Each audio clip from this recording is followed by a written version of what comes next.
What is author marketing mastery through optimization, you ask? I'm going to tell you. It's the best way for us authors to make a living selling our books. Are you tired of hearing gurus tell you your book is only good enough to be a lead magnet for services? Are you tired of feeling like you have to be a slave to social media and then frustrated when that time doesn't actually help you sell books? I was too, until I found Ammo.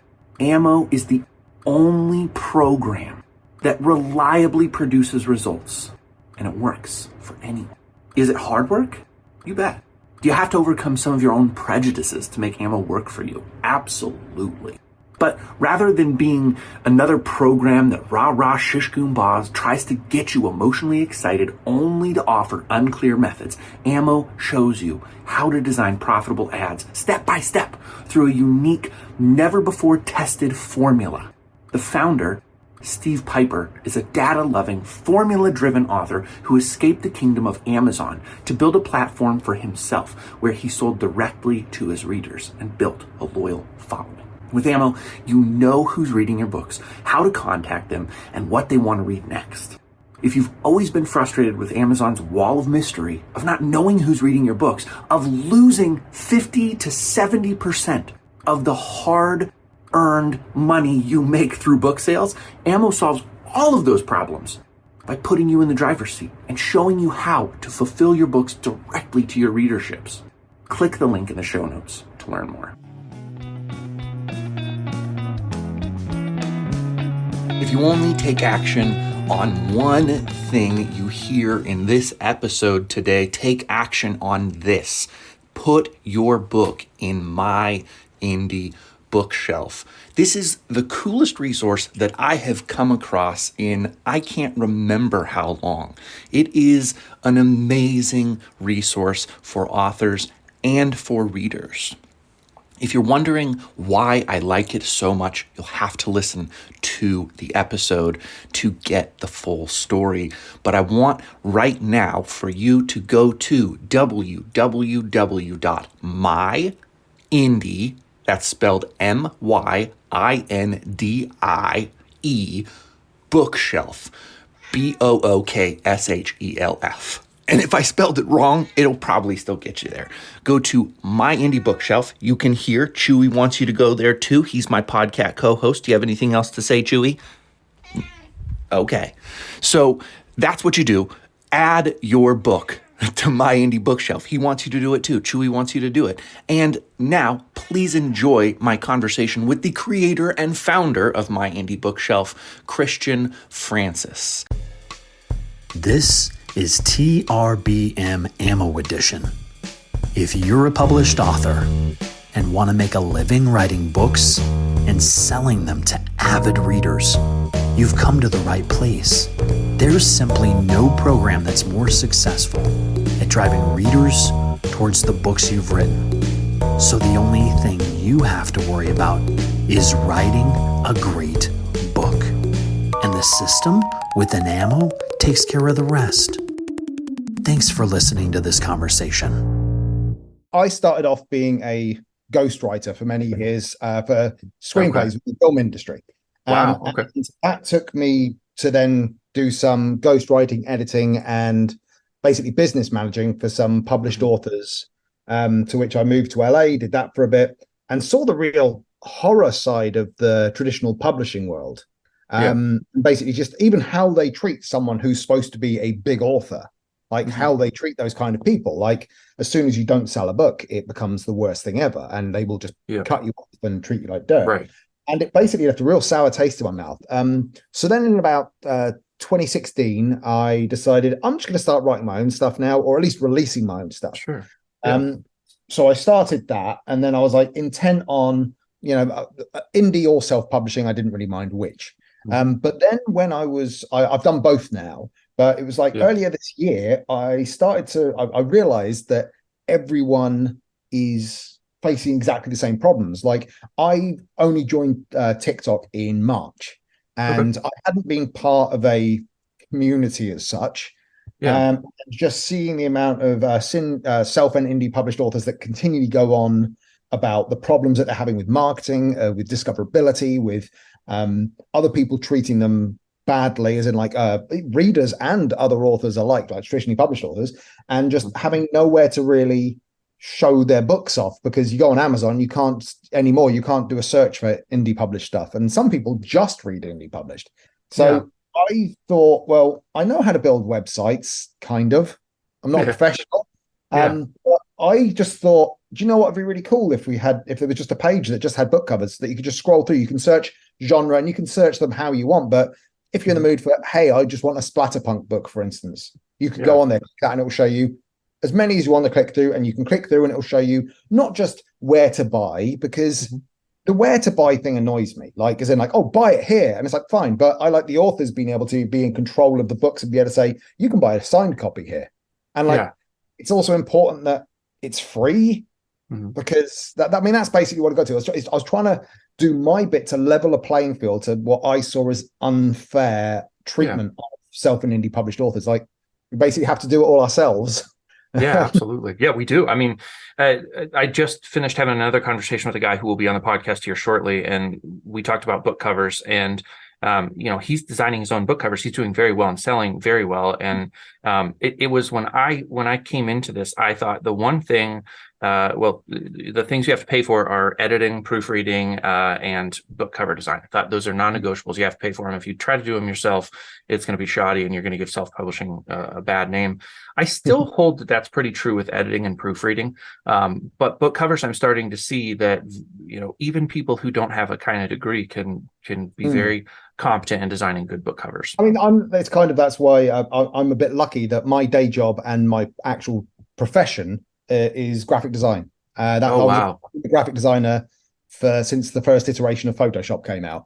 I do my own book covers easily. But I had exactly the same thing. When I first got into self and indie publishing, I started seeing other people's book covers, and to be honest, I was judging them harshly. Absolutely. From basically a graphic designer's eye. And it kind of annoyed me that I was going, but why aren't they? Are they not caring and just putting anything out, or are they designing it because that's all they can do? And it turned out as a mixture of everything. Some people literally do not care what the book cover is because that they're not in the market for that. Some genres have a specific kind of look that is supposed to be cheap and shoddy. Some particular genres, some subgenre, that's literally the point. Like I mentioned splatterpunk. Like splatterpunk covers are not graphically good. Yeah. They never have been. But that's the point, and that's the appeal. So interesting.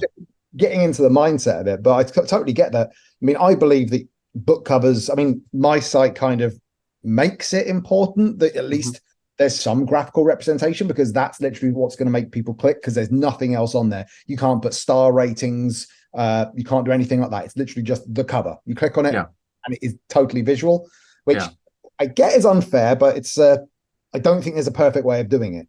I don't think it's unfair. I really I liked your site as soon as I found it. The process of putting my book on there was easy, straightforward. I liked the freedom that I had to kind of customize the experience to myself. But you're right. When it comes down to it, you just see a book cover, and if it catches you, you click. With that in mind, actually, I'm going to do this, and it's going to make you uncomfortable probably, and it could lead me to have hurt feelings. So this is going to be really exciting. But I'm going to show you my first book cover and just have you give a quick critique. For the reason that as I'm selling my books, I continue to try to figure out what is the wrinkle, what is going on that I'm not connecting with people. And book covers is one that I keep coming back to. I've tried a redesign before, paid for a redesign, didn't turn out what I wanted. And when I get readers, they say this cover is beautiful. I think it's really nice, but something's going on. So here's the book cover. Can you see it closely enough? I can tell you exactly what the issue is. Okay, well, let's hear it. It is a beautiful book cover. That artwork is actually beautiful. It's just the positioning of the title, because it's basically about focal points of where your eye is drawn to. In a book, your eye should be drawn to the title. Basically, the art, then the title, then the author. That's basically the 3 steps you need to do. Unless you've got a pull quote on there, like 4 stars from whoever said this, then that sticks to into artwork, cover, artwork, title, then author. The only problem is with your one, it's artwork, then there's such a division between the author name and the title that they're kind of the same. There's a lot of same sizing going on with some of the words, so your eyes doing that while you're looking at it. So that's basically just from a graphic design perspective. But Yeah. at the end of the day, you can have the most beautiful cover on the planet and it doesn't sell Right. your book. Like people might Yeah. click on it. Yeah. But that's basically just from my training great. of how I do things. That's what I would look at. But it's Yeah. beautiful artwork. So you're pulling people in with that. Yeah. And that's another reason why on my site, the thumbnails are not huge. Mhm. Unless you're on mobile, then it's full width. But on desktops, it's not, because I don't want people to judge like too much of a cover like that. So they literally can just click on it because the artwork's great, or the artwork pulls them in, or they know what they're looking for. Like if it's a picture of a dragon and they're looking for fantasy, they'll probably click on it, even if it's a badly drawn dragon. So Yeah, that's that stuff is fascinating. I was just doing a little bit of research this weekend. I want to say maybe it was Friday, but the days all kind of blur. And somebody was talking about even having like a cover where the lines move toward the center. So if you have any kind of scene, like you want the lines to draw your eye toward the center of the cover, is that something that you find is true? And I know you're not here to talk about covers a lot, but because of your background, I'll talk about anything. Yeah. So is that true to your experience that you want lines moving toward the center of the book, or is that it's completely, that depends. I mean, that is like the writing rules. It's basically, it's a generic thing that can apply, but most of the time really doesn't, because a lot of the time book titles are not in the center of the book. And the first thing, and so you basically, it's the way the eye works. When they look at something, they'll look at there and scan down. It's just the way people work. So the very top, like you've got yours at the very top. So if you had lines pointed to the center, they're looking at nothing. So if you need lines there, if your title's in the center of the book, gotcha, okay, then that would make sense. Whereas if there's nothing else there and you're dragging people to the center of the image, it doesn't have any point to it, because you bear in mind that people look at these things for milliseconds. Right. So they basically have to look at it, and at least you want the artwork to make a dent. But the best thing is if the title makes a dent, and they basically go, and they'll just remember, even if it's subconscious, they'll remember the title. They might not remember your name, because that's why authors' names are normally small, unless you're traditionally published and it's fucking huge. Yeah, exactly. Yeah, I know. I think about that too, and I've even wondered before and never really dug into it. When you get Stephen King, it makes sense, I think, based on even what you're talking about. But when you get to Stephen King level fame, a lot of the times his title's on the bottom of the book cover, and his name in gold letters is very big, center of the title. Like they just want you to see. Yeah. No one cares. I mean, it used to be all of his. I mean, it was weird that back in the sort of 80s when I started reading horror books, obviously I was a child, but it used to be all the horror books were name, then title. Yeah. And it used to be like the name was always at the top, like Stephen King, It. That was the way it was done. Now, Stephen King, It. At the bottom. Yeah. And it's exactly. like so weirdly done. It's like now it's before it was like a subtitle, a pre-title name. Yeah. Right. It was quite strange.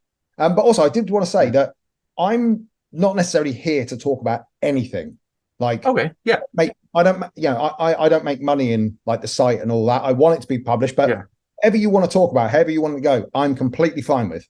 You bet. And I really want to stick close to the project that you've started for authors and for self-published authors, because it's a really good service. One of the things, I mean, you hit on so many things when you were kind of just giving an overview of it, but the idea that you have a place to go where no one else is gouging you more money or anything like that. Like when you said that, I thought there's got to be a way that you're making money out of this because that was. I mean, I've got a donation link on there if people want to. I've probably made about $40 from it, which is great, because that paid for a couple of months of hosting, so that's good. Yeah. But I hated it when every time you go on one of these sites that say, "Yeah, we're not here to make money from you," yet you can't put a short URL link. You have to put the full Amazon link, and they don't tell you why. It's because they're using Amazon affiliates, and they're putting an affiliate tag on the end and getting money from the clicks, which I find fine if you're up front. But I am against it personally, because Amazon is against indie authors. It has started, the algorithm has been against us more and more in the past few years than ever.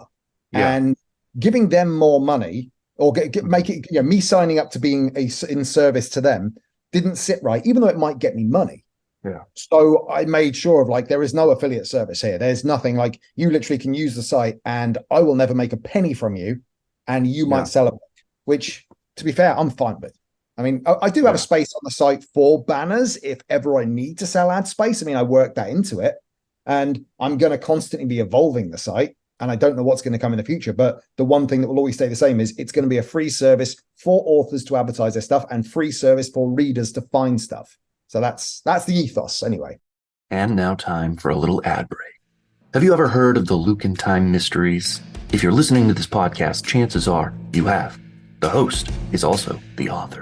The Luke and Time Mysteries are for anybody who likes a little R-rated action with a bit of magic, as well as characters who do incredibly unlikely things, such as drink 2 gallons of bourbon in a single sitting. It's local, it's place-driven, it's voicey, it's hard-boiled, and where does all of Lyle's food come from? Find out these details and more when you buy the Luke and Time Mysteries. Click the link in the show notes, and we have every format available. Don't miss your chance to get a 60% discount just for being a podcast listener. Now back to the show. That's amazing. I'm blown away by that. I'm trying to gather my thoughts a little bit because, okay, so this podcast exists so that other people can see me in real time making mistakes. That's really at the heart of this. Yeah, is that I try things. I worked diligently for a long time to get my books in libraries. I'm a self-published author, and that is just a huge uphill battle to get your books in libraries. But one, I believed I wanted people to have free access to the books. Two, I also know it's actually just a really good sales channel. If you get a reputation in a library as being someone who gets checkouts, is easy to work with, publishes high quality work, they're going to just kind of start buying your books without you having to make much effort. And so that's a repeat customer. 20,000 branches in the United States alone, versions of each of my books. That's 60,000 sales of each book. And it doesn't count toward a list, but if I can get into them the way that say Michael Connolly has, that alone will feed my kids. So yeah. I would prefer to be in a library than a bookshop. Well, apart from independent bookshops, I'm talking about Barnes and Noble and stuff. Much rather a library, because I'm one of the people in the world that hates those bookshops. Like, I can't go in them; they offend me because they're all the same. Every single bookshop you go in has the same sections, the same books on them, the same order. The books last for as long on those shelves as the next shop, and it's like, oh no. I know. I love that you're saying that. I had one guy who countered me the other day. I did a live event, and he sat and talked with me for a while, and he said, "Well, your book's in bookstores," and I said, "No, and I don't intend to keep it that way, because I think that bookstores are trying to gouge you as much as Amazon is for the most part. There are exceptions to every rule. So if you're listening and feeling like pissed off that I'm talking down about indie bookstores, blah, blah, blah, I'm not. I'm just saying that when you are an indie author, an actual self-published author, you walk in more often than not, they want to hold your material in consignment, and they'll charge you if it's stolen. That's like absurd to me, that I'm responsible for theft and I'm not even there to guard my product. You should at least pay me for the copies that are stolen, and then maybe I'll think about consignment. This is going to be I'm fun. fine with consignment if it's an indie bookstore and a small bookstore that's not a chain. I will willingly put my books on consignment and be very happy to do so. In fact, I would go into the shop and offer them that. But when you get the big conglomerates, they're not here for you. They're not here to help you. I mean, the fact that it wasn't too long ago that Barnes and Noble, because it's actually a franchise, they allowed their some of the basically, they have an overview still, but a lot of the people inside were allowed to order their own books in. A lot of these independent, people's book lovers were going in and ordering their own independent books and creating their cool bookshelves. And they were like, there were videos of it, of like these horror sections or science fantasy sections, romance sections, and everyone was like really excited. Then Barnes and Noble locked down and said, no longer allowed to do that. And then all of these indie publishers or self-published authors got sent back their books, and most of them are not have actually ticked that they accept returns on Ingram because they didn't know any better. And they got done with thousands of dollars worth of bills because Barnes and Noble decided, actually, we're not doing indie anymore, and they made all the shops do it. And that's the kind of stuff that I like. Everyone goes, but you want to be in Barnes and Noble. Like, no, I don't, because they're bad people. Why would, obviously not the people who work in them, but the people who run it don't care about us. So why should we care about them? Right. Yeah. And that's the whole point, like the marketing thing. It's like, you've got to think of new ways to market, because we are the only ones marketing to an end user. Traditional publishers don't. They don't market to end users. They might go on the internet and do an internet ad if you're Michael Connolly or something, but they won't do it if you're basically, if you're just a normal person releasing your own book, they will not do anything for you. In fact, most of the time, like I get sent a lot. I've done a lot of contract negotiation for authors and things like that, and I've been sent a few contracts quite recently, just saying, "Hey, have a look at this." The amount of traditional publishers that now not only say you are liable to do your own marketing, like we will not do a thing. That's you right. have to That's do it. right. But not only that, their contracts do X amount of posts per week. And it has to be about a certain subject, and they even will list the platforms and say, this is how many you're going to do on this is how many you're going to do this, and by this date, you've got to have X amount of followers, otherwise we take part of your money back that you've been paid. Oh my goodness. And wow, I haven't heard of some of that. That's wild. Yeah, I mean, it's basically like but the advances as well, there are lies about the advances. Like, I'm going to get a 6-figure deal. Like, no, the likelihood is you'll get a couple of grand and they'll still own everything you do. And then they won't promote it, so you won't sell anything, so you won't make any more money, but then you don't have a book. They own it. Yeah. Yeah. Like, you're speaking directly into the author marketing mastery through optimization element of this podcast, which is Steve Piper founds this program where self-published authors sell directly to readers, and they use a Shopify store. So they just completely cut out all middlemen, and it's a brilliant way to get readers, once you understand how to advertise directly to them, run ads through Facebook. My listeners probably are very familiar with the program, but it has given me the ability, with a smaller backlist than many, to have a real chance at making a living as an indie author, as a novelist. How cool is that? It's brilliant. And so now, I hear about these things. I have a friend who is with a very small publisher, and she doesn't get to see her sales. She doesn't get to see what's working. And too much money gets taken out of her book sales that she can't really afford to advertise. And she wasn't given an advance at all. She was just, welcomed in and given that the publisher's name on the spine. You think about all of the ways that authors take a haircut before they ever see a penny from a book sale. And you're like, I mean, the industry is really, really broken. And from what I know, I don't see it being fixed anytime soon. I think that we're taking some positive steps, but and there's a lot of problems with indie publishing as well. I mean, I know some amazing indie publishing companies that are top of the game and better than any other company out there, but the majority of them, unfortunately, are one or two people just there to make money for themselves, and they, at no point, despite what they might advertise, are they actually there to help the authors themselves. They'll do things like change contractual rules without telling anyone, and like you'll contact them, and like your contract might say you can get author copies at cost, which is standard, and then they'll turn around and say no, you can't, no, it's not a cost, it's a wholesale price, because it's not industry standard to do it otherwise,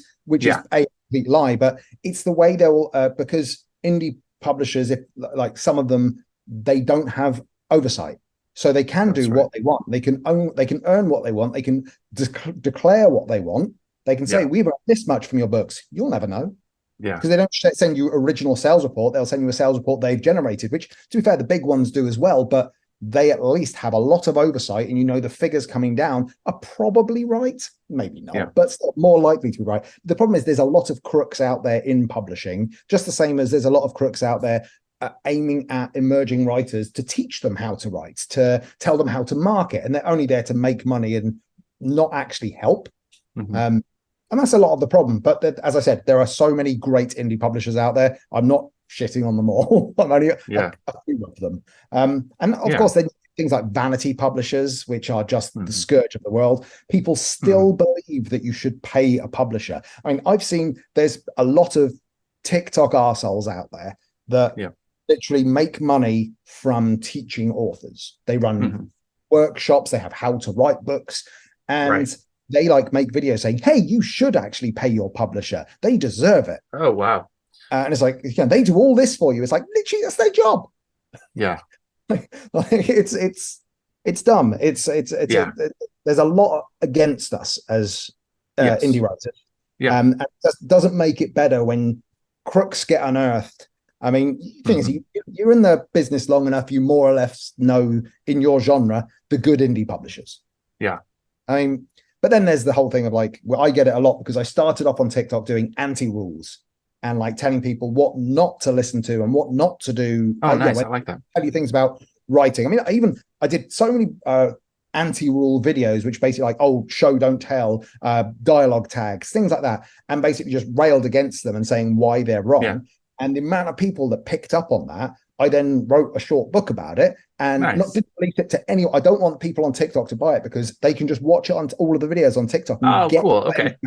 So this is for people like just who find it on Amazon to try and be a counterpoint for it.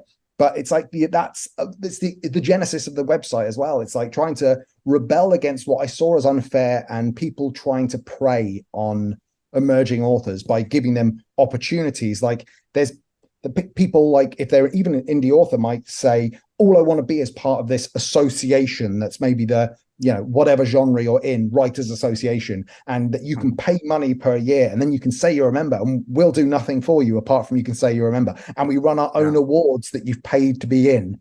And it's like, it's these sort of things that annoy me. That's why, like on the website as well, at some point, I don't know when, because it was only thought of last week, I'm going to do my own awards.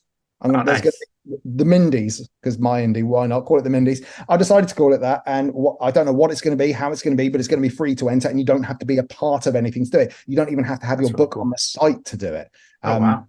I don't quite know how it's going to work. Okay, I was going to say, I mean, or the time frame or anything. Yeah, it's the whole evolution thing. Like what I put up on, I think 2 months ago now, a month ago. I don't even know how long ago I did this. Whenever I put it up, I think it's about 10 weeks, 11 weeks maybe. But as soon as I put it up there, it was not an unfinished. It was not a finished product. It was there was a lot of mistakes because I just wanted to get something out there. Absolutely. And then ask authors to basically start putting stuff on there so I can figure out the issues, figure out what the problems are before I, try and aim it towards readers. And I've been learning how to do stuff, and some people like telling me things that I didn't know. There's a lot of genres I've never heard of that I had to get told about. Like, I did the genre listings and I did the subgenres, which are insurmountably long, and the keywords, which literally people don't know what they are and they just put in anything. But some people, when I said put in your keywords, they put yes. Yes, and you're like, okay. Okay. Yeah. But like genres and things like that, like somebody said, can I have the genre of Australia, please? I was like, no. That's country. But no, things like there are some genres I've never heard of, like lit RPG or the cozy stuff, like cozy romance or cozy fantasy. You didn't even know cozy thing. But that's the kind of thing that you hear that it takes ages for Amazon to catch up with. But I wanted to catch up straight away. So I needed people to tell me what was missing, to tell me what they needed, because I need authors to tell me what they want on the site in order for me to build it. So then when it goes out to readers, I mean, obviously people are using it at the moment, readers are, but when I actually officially just start trying to put some of my own money into advertising towards readers, I want it to be more or less complete as it can be. Sure. But that's a good spot to talk, because I keep thinking when you're talking about this, there's two legs to the process. One is building this place where readers can come, but then the second part is finding the readers. And in my experience so far, there is no real way to find readers for free. So where are you going to actually get the finances to be able to advertise the site? Myself. There's no good answer because I don't know what I'm doing. This is, and I will admit to that with my hands up. I have no idea what I'm doing. I'm just trying to do the best with what I know, and I don't even know where I'm going to advertise it yet, because you try and advertise on TikTok is pointless because you can't say where to aim it. You can say a strange demographic that doesn't really say, because I just want to say book talk, aim it at book talk. Just do that. You can't say that. And if you do it automatically and say, you choose for me, then when you see the stats of where they've shown it, it's to like 11 and 12-year-olds. And it's like, bear in mind that this ad that I actually did wasn't for this one. It's for my book, which is an adult horror book. So you're aiming it towards 11 and 12-year-olds, and that's the big demographic you've clicked on. It's like, well, you are terrible at what you're doing. Just give people the option to do a keyword. I mean, Amazon do a better one. I don't know anything about Facebook. I don't know anything about all the social media platforms because I've never really done them. Well, so one of the things I think that is interesting about what you're saying, and Facebook too, because that's where I do all of mine.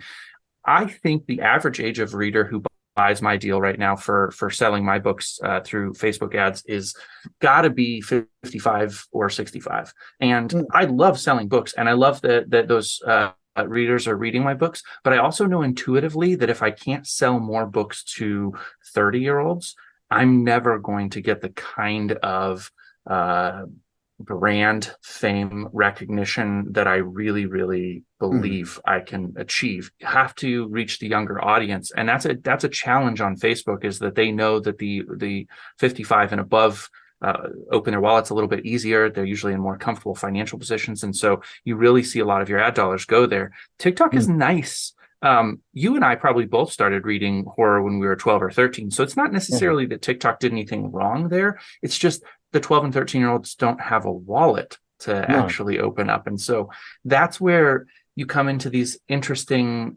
dilemmas of how do you allocate your own advertising dollars to reach the right people?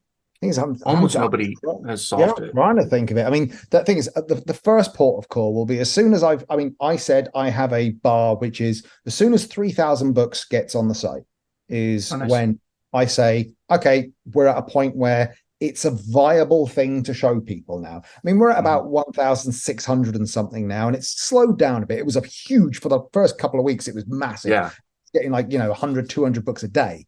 But it has slowed down, and it's now probably 10 books a day. I mean, I don't think I'm going to reach 3,000 before we push it. I think we maybe reach 2,000, possibly. First point of call is literally, I'm just going to be saying to people, advertise it. Please just advertise it yourself. I'm doing a thing. I'm creating now every author has an author page. If you go into your book listing and click on your name, it will take you to your author page, which has basically where the bio is, the links, and your books. I mean, it's not particularly pretty at the moment, but I'm doing a bit more work on the author listings. There's going to be author listings pages because even though you can on the front page search for an author, I want it to be that if you click on book covers, this one's going to be like basically names. So if you click on a genre, it will give you all those authors. But the problem is I didn't ask for author pictures when I started doing this. It's annoying. And if I say send it in now, I'm going to have like nearly 1,000 pictures to allocate myself. Which could possibly. Yeah, that's right. That's tough. It's basically I'm just going to be trying to say to people, look, pimp out your author page, put your author page on your site, just put the link to it, because at the end of the day, it'll help sell your stuff. As I said again, I'm not making stuff from it. The more readers that go on the site, the more business people are going to get. Like I've had people contact me saying, I've had in the directory, I've got audiobook narrators, sensitivity readers, editors, book cover makers, whatever you want. They've got it on there. And I've had a load of them constantly saying, I've had some business from your site. Thank you. Nice. So we've had something, but obviously that's the authors going on asking for that. But I've also had some people say, I've had people buy a book and said, I found it on this website. So that's awesome. It is, even if it's only not even if it's not doing a lot of business at the moment, it's some people have made a couple of bucks from it, which means that the process works, which that's the litmus test. If the process works, then that's good. Then it means it's a viable platform. Getting it to the people to know about the platform is the most difficult thing you can do. Building it was easy. Getting authors to put stuff on it is easy, because I know that the authors I'm aiming for are desperate for a way to market for free because no one's got money. So that was easy. It's just not. It's not a difficult thing that happened. I knew people would. I didn't know this many people would go on it. I thought at least to get a couple of hundred. So, but then I'm kind of shooting fish in a barrel with how to aim at readers. I mean, I know I'm going to have to do some adverts at some point. I'm going to have to pay for them. That's fine. Any money I do get in donations, I will put straight into the advertising. But we both know how much advertising can cost. And it can be, you could pay tens of thousands of dollars for advertising and get nothing in return. And whatever I put into this, I'm not going to get, there's no return for me on it. So anything I get into it. I have a couple of thoughts right now, because I think you get a bigger win if you can find ways to put money into the system that isn't your own, because you're limited by your own budget. And one thing that just stuck out to me is there are people out there right now who love to read and review books and love to get free copies of books for reading and reviewing. You could offer a premium subscription to your site or a premium service to your site where you could get a verified something by your book cover. And so that could show up on your book cover on the main page. You know how you search by images of book covers? If it's verified, it just means that somebody received a free copy who's connected to you, read the book, judged it to be well edited and professionally published. Do you know what I'm saying? So like, Yeah. it's not some fly by night guy, and anybody can be on your site. That's one of the great benefits, is that you're not a tastemaker, but you could have a verification where they paid $5 to get verified on your website. It could be a one-time cost. It would be a very small drop in your bucket, but if enough people started being aware that, oh, okay, these books somebody has read and vouched that they're professionally written, that could add some level of credibility. I see you kind of like cringing a little. It's not necessarily an idea. Well, no, you love, but the only thing about that is that like the whole ethos of like nobody being able to get above anyone else, as in like that's why it's random. So the moment you start putting the verified thing, the only thing I think of is I think about the people who don't have it, can't afford it. And then people going, well, that's kind of exclusionary. It's not, but it's the way it comes across. Like, it's why I don't want to put any stars on there saying, no, I don't want to link to Amazon reviews. If people want to find Amazon, they can click the buy link. The only thing I could think of saying, which actually I kind of took from the beginning of what you said, but when that could actually be something, was I could do a subscription thing for readers that gives them free ebooks. And when I say free ebooks, the authors I can do an author donation thing. That authors can donate an ebook or a code to an audiobook or however they want to do it. Yeah, and I can include that in a monthly subscription. So it will go out to the people who have subscribed and the authors don't have to pay for it, but the people reading it do. So say if they pay $5 a month, at the end of that month, they'll get, it basically gives them access to a massive amount of books, probably, because I know a lot of authors would happily give their stuff across. I mean, you could do something like that. That's a great idea. I mean, that idea is a really good idea, and it's something that you could beta test and just throw it out there that it exists, and start asking your authors. The other question I wanted to ask you when you were discussing this whole thing is, are you collecting email addresses from your authors? I can't remember when I put my book on there. See, that's the other thing. You have to. I'm going to be as like you have to change that. You have to get email addresses from your authors, because that would solve a problem for you of when you realized you wanted headshots to accompany the author page. You can send out a blast and just be like, "Hey, authors, I want to do the best I can for you. Please take a moment to follow this link and update your author page with a headshot." You would get instant compliance, because everybody wants to do that. Otherwise, you're sort of like walking through the blind. And I think I can speak for many, many authors. I give my email address to just about anybody. I don't care anymore. I don't see it as some sacred thing. If I want to unsubscribe, I will. And I can block people if they end up being a problem. So that's just basically like, I want to see what's out there and what might work for me. So I don't think you'll have a hard time collecting email addresses, since it's free to put their book on your site. So add a form, collect those email addresses going forward, and you'll have such a valuable asset just in those email addresses. That when you come up with, because listen, at the bottom of all of this, it's painfully clear that you are an ethical human being with a real heart for authors. I don't know how you got that. I don't know why you are the way you are, but you're a rare kind of person who cares to do something good in this world, and you haven't even thought about how to make money with it, which that's amazing. Yeah. And I mean, I'm trying to, I know the mailing list thing is, or not mailing, I know the email thing is a big thing. And it was one of those things like the headshots that I didn't think about. Yeah. Oh, one second. I'm just going to turn that off a sec. Sorry, doorbell going. No, it's that I know I should have collected the email addresses, but only now.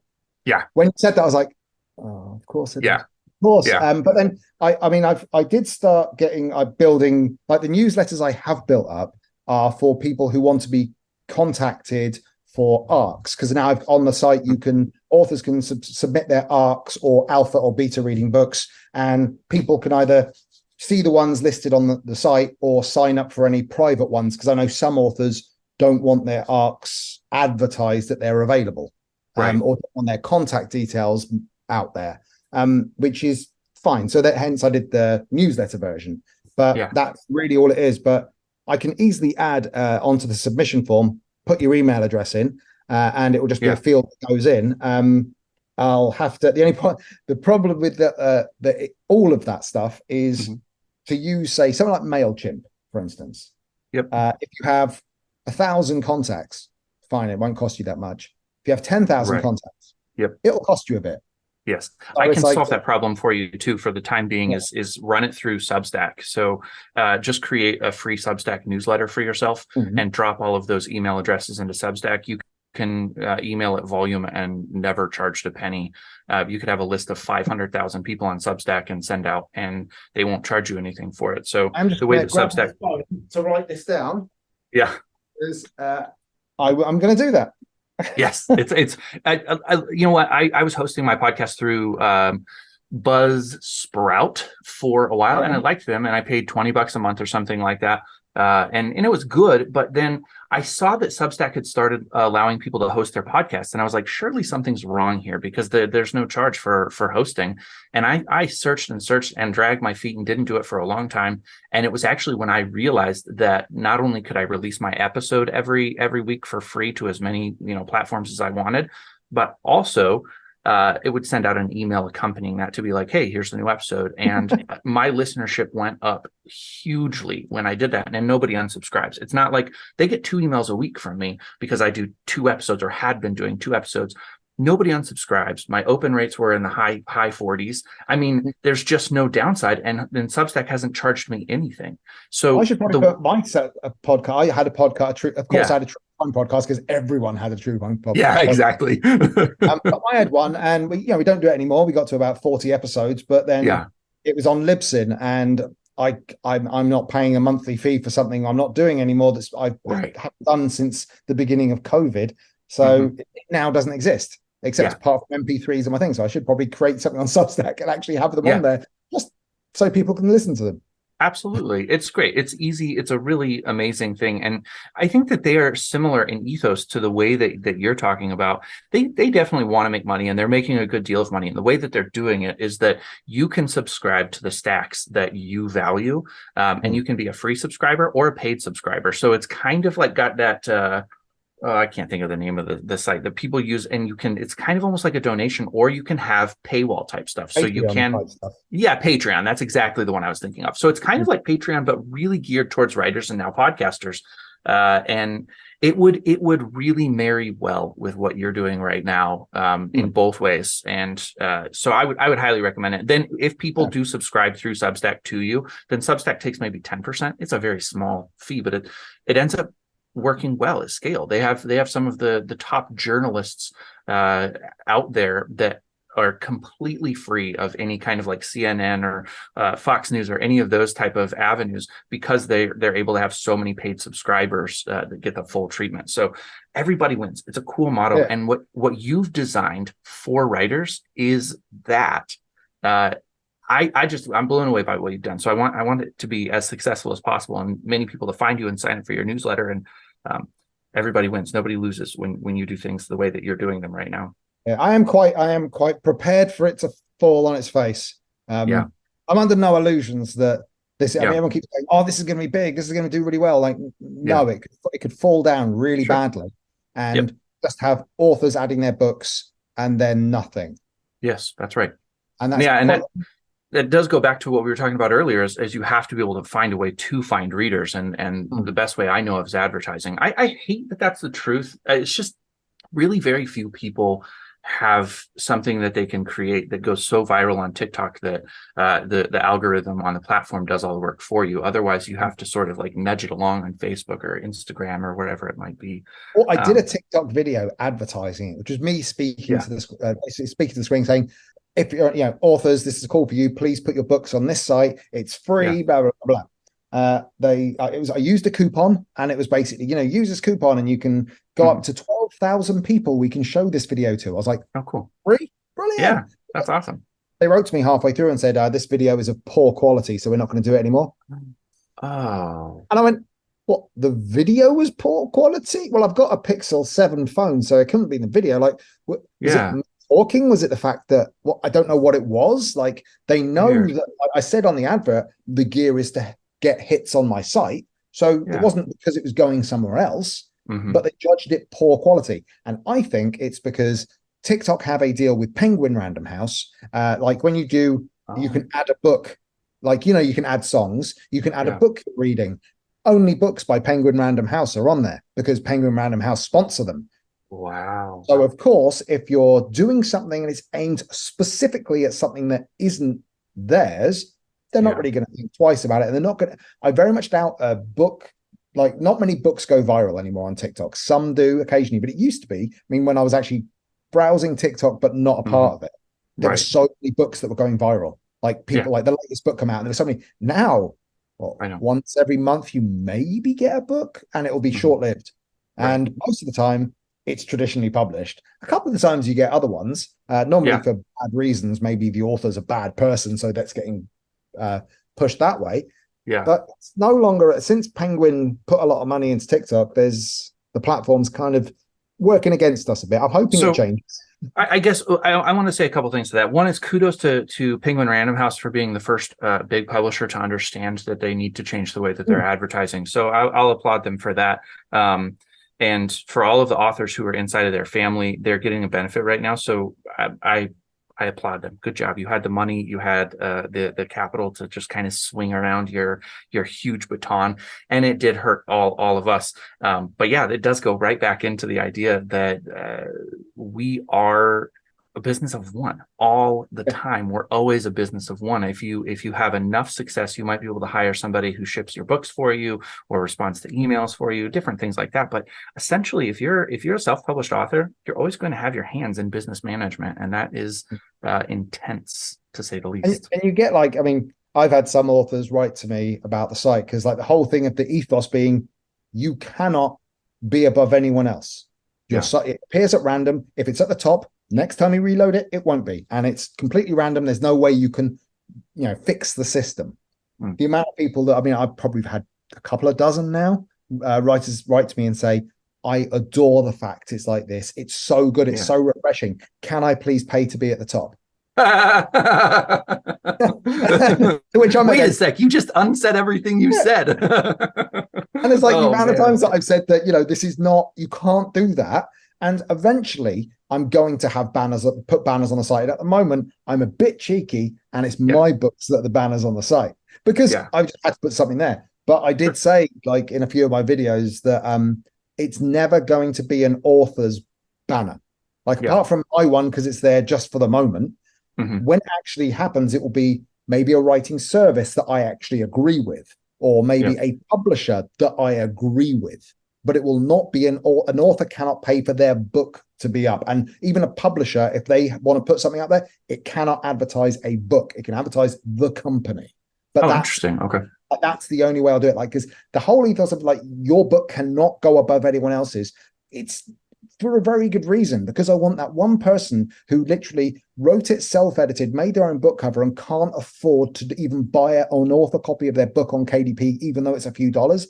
I want those people to be seen alongside people who have made hundreds of thousands of dollars from self-publishing. I want equal. I mean, people might look at the covers and just go, oh, awful, and go to the next one. Fine. But they've seen it. It's all about just discoverability. I like the vibe of that. I think the one place I would push back slightly, and I don't, but I guess, let's say it this way. I don't actually believe that person that you just said actually exists. I think that's a theoretical person that maybe kind of exists, but most people have $2 hanging around for an author copy. But what you're actually pointing at, as far as I can tell, is basically saying there needs to be equality so that the reader gets to choose. And I think that is massively valuable. I'm saying this to the authors who are listening to the show, really, is no matter what your budget is, you can afford to give of your time, of your expertise, give from your value in some way to get your book professionally edited. There are people out there that, if you are willing to trade services, will edit your book for you if you can do something for them. And I would say, don't publish your book if you self-edited it, because you can't take that moment back. And I don't know, it's something about the idea of investing.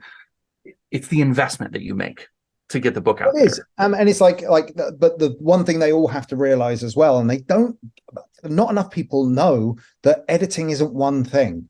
Right. You're right. There are so many stages of edit, or different kinds of editing. Like, personally, I only use copy editors and proofreaders. I do not Yep. want anyone to look at my book and give me And develop it. the story. I don't Yeah. want any of that and that's just a personal choice. Yeah. Like, I'm not right. It's just personally, I want my book to be told that way, and I'm really stubborn about Yeah. that. Yeah. And I know that's detrimental to my book, because what I view is not always right. Like, there'll be some Yeah. parts I'm not right about, but I think I am. But then if somebody could like read it, if I hadn't released it, and literally say, Mhm. oh, actually, that's a contradiction, and I'll go, Yeah. damn it. Okay. I love that. That's my thing. Yeah, I love that you bring that up, because I actually, other than my first book, which did have a little bit of developmental editing from my literary agent at the time, I've never had a developmental editor either. I've had copy editing and proofreading. I've had beta readers a little bit so that's like somewhere in the gray area of developmental editing. But that's more of I think like alpha and beta readers are more like a sounding desk. Yeah, Like, in some ways, is yeah. this working for you? But then they say no, and you go, Right. cool. You don't have to change it. It's not like they have a gun to your head and go, no, you change it or it won't Yeah, sell. exactly. I started off, I've got a master's in creative and critical writing. Yep. I taught writing, creative writing for a few years for university. And then I was doing ghostwriting, and I've done a lot of writing, Yeah. many different specs, but because I was focused on screenwriting, it was all about plot. So Yep. my brain is wired to write a plot in a certain way. Yeah. So I know that if I send my book to developmental editing, they're going to have an issue with it because it never follows the standard track of doing things. And I am a absolute bastard when it comes to micro storytelling. I love it. I love it. Like, I will have a book and you'll read it, and then all of a sudden there'll be a short little chapter about someone who's got nothing to do with the story, but you just and it's just going to follow them and tell you their backstory for no good reason apart from the fact that it's setting a tone. Like, I do that because it's kind of, I look at my stories as not a plot. I look at my stories as a glimpse. So you basically look at a world, but there's more than just the two people walking along. It's the whole story. So that's where I look at it. But I don't think enough new authors out there, when they're writing their book, realize that there are different ways to edit. There are different ways to do things. But the important thing they need to know is someone has to look at your book, even if it's for copy, because even a copy editor, if they're looking at it, if there's a glaring plot hole, like suddenly someone's walking around in your book when they died at the beginning, and they're not, that's right. Yeah, they will even write back and go, they will point out egregious errors. Yeah. Because that's natural. But new writers, especially, like, the reason I brought up like my backstory with that is new writers necessarily don't have training or experience in writing, so they're just starting out learning. So maybe for them, a developmental editor would be beneficial. Definitely. At least, I think alpha readers are, if you can't get an editor, can't afford an editor because they can be pricey, you need to look at like alpha and beta readers. But again, not all editors, like, this is the other thing that they don't realize, not all editors are for you. Like, that's right. Editors, like, if an editor might say, well, I like horror, you're a horror author, so I'll edit your book. You might not approve of anything you do. So I'm a big proponent in people who are just starting out to find an editor. Give them one page of your book and say, can you just do this is on spec? Can you just give me one page edit, some general feedback of what you would say about this developmentally wise, and just see what they say, because what they might come back and just give you stuff that automatically you will go, oh God, what the hell? No. Right, exactly. They might believe in particular writing rules or things that you don't. Because it's like finding a partner. Like, when you find the right editor, you could be with them for life. Yeah. You find the wrong one, you've wasted a lot of money. That's right. Absolutely. I mean, you're so right about so many things. And because you're in self-publishing, you don't have like the editing and all of that stuff included in this book contract that you got when you were traditionally published. So that also is a place where there was some damage done or some mistakes, is that I think a lot of self-published authors think about the traditional publishing method and they're like, well, they don't pay for editors. They don't pay for X, Y, Z. And so like, well, yeah, that's because they're only getting oftentimes like 5% of the actual like sale of their book. And at the end of the day, the traditional publisher owns your book now. You don't. That's right. So they're going to pay money getting it done because they want a product that they can then reuse later on. The likelihood is, though, a traditional publisher, like over, I think it was between 750,000 and 850,000 traditionally published books last year. Yeah. That's worldwide. Of them, how many do you see on the shelves in bookstores? Right. Less than 1%. Now, of those less than 1%, how many are still on the bookshelves 6 months later? Probably 1% of those. So right. the books on bookshelves, even if you're traditionally published, might only have a 6-month lifespan, and then it will disappear. And if it hasn't sold a lot, they probably will never do a second pressing, and then you'll never see your book again. And the only way you could get it back, lucky, you'll have the rights back. You'll have a clause of being able to buy them back. But most most traditional ones, like the really big ones, won't include that anymore. And a little story about I worked for an author, and he published a book back in 1990, and it was a big sell. But no, it was an okay selling book for YA market. And it hasn't been in print for 15 years. And wow. he wanted to do his own special edition on his website, only 1,000 copies made, like get it printed himself in nice big like clamshell, brilliant collector's edition, but only 1,000 because he wanted to include lots of extra bits that no one's seen before. Lovely thing. They charged him $8 per book to the rights to do 1,000. He had to pay $8,000 for the rights to publish, self-publish 1,000, only sell on his website. And this is not a small no-one author. Right. So it was just baffling that they would treat something like that, because the book hasn't been published for 15 years. Right. They don't care. They just want the money. Yeah, exactly. And that's the thing, is when you have the contract, I mean, you're going to do everything that you can. That's painful. That's really painful. I mean, that's why, I always say I will never, ever, ever, ever be traditionally published, ever. And there is a caveat to that, though. I will do work for hire as traditional publishing, because that's different.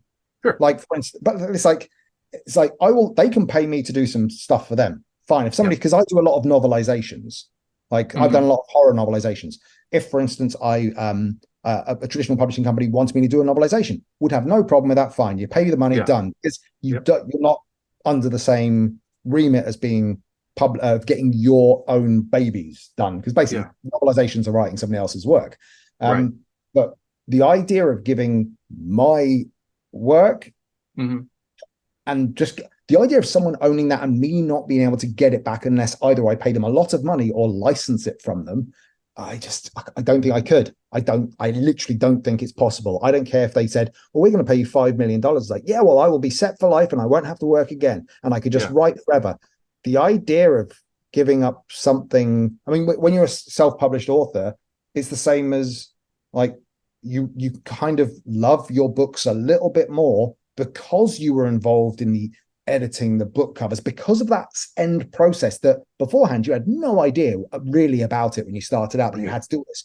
It kind of makes you fall in love with your work more. Yeah. It can have the reverse effect, and you can end up hating the book so much you never want to look at it again. Yeah. But even now, like today, I put up I made a video, an advert video for my first couple of books. You know, they've been out for years, but I put them up again and go, why not? Because I'm so proud of them. I thought that I wouldn't own them. That hurts. That's why I think it's important that a lot of people know out there, that the authors out there know that, yes, the route to marketing and selling your book is difficult. It's so difficult, but it's no more difficult than if you were traditionally published. It's just traditionally published, you might have an upfront payment. That's right. But you then lose a lot of control. That's which a lot of people just want their book in a bookshelf. I know that, which is fine. But even today, I had someone contact me and say, I've got a friend who has just lost their traditionally published contract, and they want it. They're umming and ahhing about self-publishing because, you know, they want their books to be in print. They don't want it just to be digital. I'm like, what? That's not a thing. Like, you can make the book, you can get it. Like, what? You can actually hold the book in your hand. It's like, yes. Who's the one telling these people? Who's the one telling them they can't do? And I swear a lot of people do that. A lot of people tell them, like traditional publishers will tell their authors that they can't do something, that something out there is, don't do that. And I think a lot of, especially a lot of writing tutors are very much guilty of pushing the traditional publishing flag and saying this is the only way, the right way, and if you try it the other way, you will fail. So that's where a lot of this problem with marketing and indie publishing comes into effect, because people are just overwhelmed because they have not got anywhere telling them this is what you do. This podcast, obviously, like there are people out there telling you, no, it's simple when you break it down. It's a lot. It could cost you money, but it isn't a process that's prohibitive for you saying no to you. It's just something you have to learn. Yeah. I think that there's also to add into all of this, not directly responding to that, but you made me think of a good friend of mine. He's an avid reader. He's given me a lot of books. We have great conversations about books. He is 100% in line for traditional publishing. He's got a brother-in-law who self-publishes, and he'll mention him, but he's, I think, maybe read one of his books sort of reluctantly. And I asked him to read my book and rate and review it, and I gave him a copy for free, and he did. And we had a little conversation about it, but I knew immediately that he went into it just thinking this is a self-published book, and that saw it very differently. And I think that there's still a fairly large swath of the reading public that does view self-publishing as inferior, and so they'll only read traditionally published books, and they just have a bent against self-published. That is frustrating to me. And then on top of that, I was thinking about if traditional publishing wants to just continue to press its thumb down and try to hold its ground, all they have to do is talk about how terrible self-published books are. I mean, they have a platform where they can really shout that story pretty far and wide. And I'm sure that they do in small ways do that, like telling you can't do something. In the university you taught, so you probably are at least somewhat familiar with this, but they won't let self-published authors really be part of a curriculum or, spoken about, and they speak very, very poorly. I got my MFA from Eastern Washington University in fiction writing, and it was a great experience. But again, the professors all think that me self-publishing means that my book was of a lower quality. And then, so the last thing I wanted to say about that, and I'll hand it right back over to you to just share your thoughts on this. But I have a couple of friends. We're starting something almost like a co-op. And the idea is we're all in charge of our books and our publishing process, just like self-published, but we'll have at least 5 authors and start a traditional brand so that we get access to some of those things. And I think it would be awesome to see more authors, and your platform makes this possible too, join together to form kind of co-op environments where you can actually bundle books and deals that you could advertise together. So it would make advertising costs cheaper. You could acquire readers much more cheaply. And if you get big enough co-ops together, you actually have a say-so if a traditional publisher tries to spin the narrative on you. So there are a lot of cool things. I've been thinking about those ideas recently, and my conversation with you sort of brought a lot of that to the surface. So, well, the good thing is that anything like that comes about, and anyone out there listening who might have an idea of doing something collectively, doing that, like, get in contact with me, and I can try and make a section of the website that can advertise that to maybe draw others in to join that kind of thing. Because that's the kind of thing I want to push. I mean, it's not just for readers, but that's why there's now a reader section and an author section. So I want it to be somewhere where everyone can go and use it for. I mean, if it ends up that the readers section fails and we don't get a lot of people reading it, but it ends up that the authors section is used and a place where they can swap books, where they can do something like that. That's great.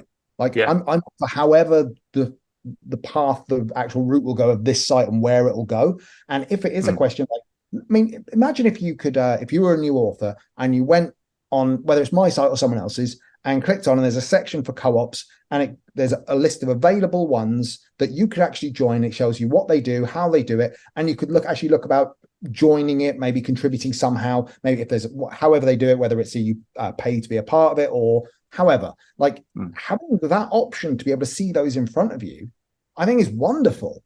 I mean, even the point that that's the same ethos with the ARC section, because at the moment you've got to go on NetGalley, Book Sirens, Booksprout, and pay to be a reader or pay to have your book up there. And if you pay to do it, you might be able to get this. Right. The authors don't care about people getting they're not in the ARC thing for the money. It's not a paid thing. They don't get money for putting their ARCs up. The readers don't get money for reading the books. So that media man thing annoys me.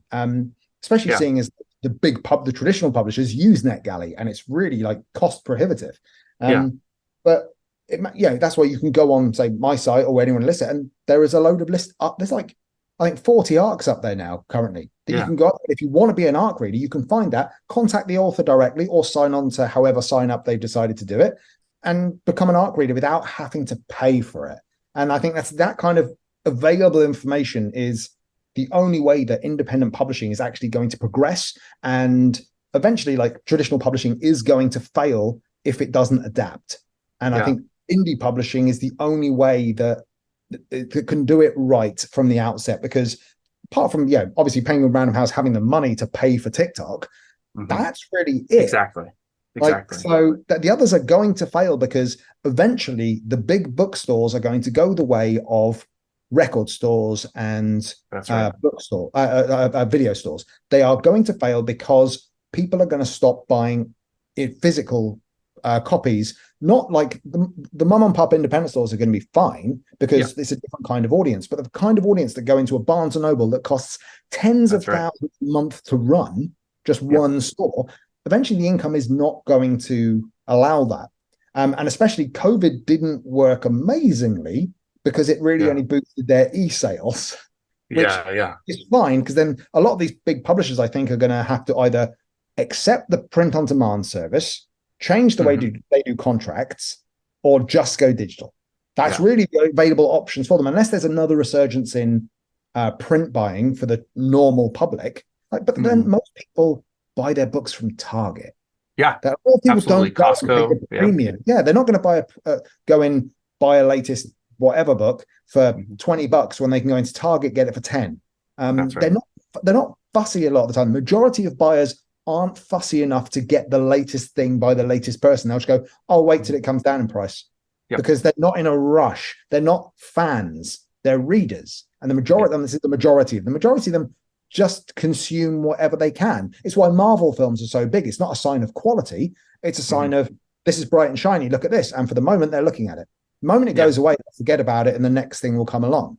So that's the kind of thing. Like, I think the print, traditional print, is going to be heavily affected, and it's going to be, all that's going to be left is the independent publishers who follow a traditional model. So those that are small companies that do buy in their own print, sell to the end user, but also adapt to selling to the buyer as well, and will have hybrid kind of traditional publishing methodology. I think that's really the way it's going to go. Now, I think conversely, indie publishing is going to change as well. I think a lot of the independent publishers are going to end up stocking their own books as well. Like most of the independent authors out there, buy their own books in and sell signed copies on their site. Independent publishers are going to start doing that too, and they're going to start buying in bulk in order to do the trade fairs more. And it's going to become more of a mishmash of everything. Yeah. I hope that's the case. I don't know how long that would take. That could probably take decades, but that's my dream, or an actual, or actual intelligent thought. It's probably I mean, it's hard to say. It does go back to, I just really do think of ad dollars a lot at this point, because the person with the biggest budget can oftentimes bludgeon their way into success. And it sucks that that's true, but it often is. So a couple of things, and I want to wrap up, is there is a site that you can look at just for inspiration. I kind of think it might give you some ideas. I think that the main one is called Pod Match, but the one that I'm interested in you looking at is called Pod Lottery. I use Pod Lottery to get verified reviews on Apple Podcasts. And so the way that it works so that it can be ethical is that you sign up as a podcaster, and then each day, for me, it's at 9 p.m. I can't do the time conversion off the top of my head to where it would be for you, or if it's different depending on what country you're in. Then there will be available podcasts that have won reviews through a lottery. And if you're there quickly enough, then you can grab those, listen to those, and then you get tickets to pick a number between 1 and 20. You can play up to 5 tickets a day, and then there will be a random number of drawings at the tickets drawn at the end of the day. They let you know at the start of the day. Today we'll draw 2, today we'll draw 7. And so you get free reviews by people by winning them, but there's no guarantee that you're going to get them, which is where it becomes ethical, because you're going to put the time in to listen to shows, and you're going to get a ticket, and you're going to play that ticket and not get a review back. So it's not a review swap. It's the ability to get people reviewing. Yeah. Books could be really hard in that format. So I just want you to look at it and maybe like marinate on it for a little while and see if something comes to you, because that's another potential area that could be incorporated into your project is how do you get ethical ratings and reviews? It doesn't even have to necessarily be on Amazon. In fact, in some ways, I'd love if people would look other places for ratings and reviews, but just some way that we can get more ratings and reviews, people are talking about our book intelligently. So that could be a cool element. And then I want to make sure I record an intro to every episode. So I'll introduce you there and your project and everything you're doing and tell people to look at the show notes so that the most people will get the opportunity. But anyone who's hung out this long, give them your sales pitch. Why should they be involved with you? Why should they get their email address in your hands as quickly as possible and stay connected? Well, basically, what I'm doing costs you nothing. It costs you nothing to list a book. It costs you nothing to read a book. Oh no, to see the book, to find the book, to discover the book. Yeah. There's no money changing hands. There's no risk. All of any time where I am, say, taking an email, if you are signing up to become on the ARC Reader newsletter, it's all GDPR compliant. There's privacy documents in place for you to see. Literally, it's only ever used for that. Your data's never sold or anything like that. And basically, it's a service that can only ever succeed if people take part. If no one submits a book or no one decides to look for a book or look for a service, then it goes away. Then it will fail miserably. But it could become big. I mean, imagine if there was 100,000 books on there that you're just sitting there going, you don't want to go into Barnes and Noble to find a book because you won't necessarily find the genre that you want. Maybe you just want lit RPG and you've got no way of actually finding that unless you trawl through Amazon, which is not very intuitive. But imagine going on the site, just clicking on lit RPG on the subgenre, and then it just showing you hundreds and hundreds of books that you can just scroll through and go, oh, wow, that looks quite good. Click on it and it'll tell you exactly where to buy it. And a lot of the time, the authors are selling it from their own website at less money than you'd get it in a store, and it will be signed. Like that kind of thing, though, there's more of a personal nature about it. And I don't see why any indie author wouldn't want to put their book on there for nothing. And I don't see why any reader who likes indie books would not want to find a book on there, because it's easier to find than any other site. And you're not just waiting for people to give you a review and it happens to go viral. I mean, like the only books, like really, if I think of like, say, fantasy, the books that have been out there that have been highly publicized, there's only a handful of them indie, but the ones that haven't been caught the zeitgeist and been viral are like, there's so many of them. There's so many in each genre. There's so many gems that you could find. And that's basically my very roundabout sales pitch. Like, it costs nothing and you could gain everything. That's a great sales pitch, honestly. And I agree. I put my book up on your site. One of my books, I have several more that I will get around to putting up as well. And anybody listening, if you're an author, and I don't know why you'd listen if you're not an author at this point, put your books on the site, get them there. If you're self-published, let's say that, and you're able to do so, put them there. If you start not a podcast, the Substack, I will recommend your Substack. So just make sure you let me know when you start your Substack, and I'll recommend it through my platform so that lots of people can see that. Please collect emails from now on. I think you're a force for good, and we need more forces for good out there. Thank you so much for being on the show today. Thank you very much. I loved it.